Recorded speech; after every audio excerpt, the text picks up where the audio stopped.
La junte au pouvoir à Bamako a annulé, mercredi, l'autorisation donnée à Air France de reprendre la desserte du Mali, car selon les autorités maliennes l'accord avait été donné sans consultation de la hiérarchie.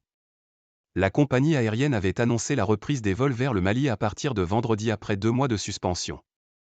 La junte au pouvoir à Bamako a décidé d'annuler l'autorisation donnée à Air France de reprendre la desserte du Mali, ont indiqué, mercredi 11 octobre, 2 hauts responsables maliens et un responsable dans le transport aérien.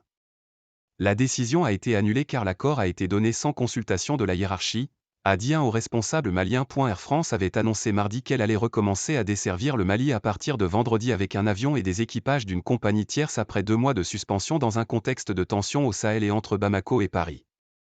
Le directeur de l'aviation civile au Mali a été remercié, a dit ce responsable sans dire exactement ce qui lui était reproché.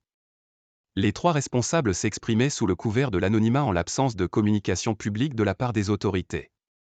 Il n'y aura pas de vol Air France vendredi. Cela doit se faire de manière responsable et coordonnée, le tout dans le respect de notre souveraineté, a dit un second responsable. Un acteur du transport aérien a confirmé que l'autorisation a été annulée, sans plus de détails. Il est clair que les vols ne reprendront pas vendredi, a-t-il dit. Coup d'État successifs. Air France avait suspendu le 7 août ses vols à destination du Mali, ce qui représentait 7 vols par semaine et du Burkina Faso, 5 vols par semaine, après la fermeture de l'espace aérien du Niger voisin, théâtre d'un coup d'État le 26 juillet. La compagnie avait invoqué la situation géopolitique au Sahel. La région en proie au djihadisme et à la violence a connu une succession de coups d'État militaires au Mali en 2020 et 2021, au Burkina en 2022 et au Niger en 2023. Les relations entre la France, l'ancienne puissance coloniale engagée militairement dans la région, et les officiers désormais à la tête de ces 3 pays se sont fortement détériorés. Forcés de faire rentrer ses soldats, ses ambassadeurs et une partie du personnel diplomatique, confrontés aux manifestations hostiles et aux attaques contre ses représentations, la France a étendu en août le classement en zone rouge aux capitales de ces 3 pays, derniers îlots où elle ne déconseillait pas formellement de se rendre. La junte malienne avait annulé l'autorisation d'Air France après la suspension de ses vols par la compagnie.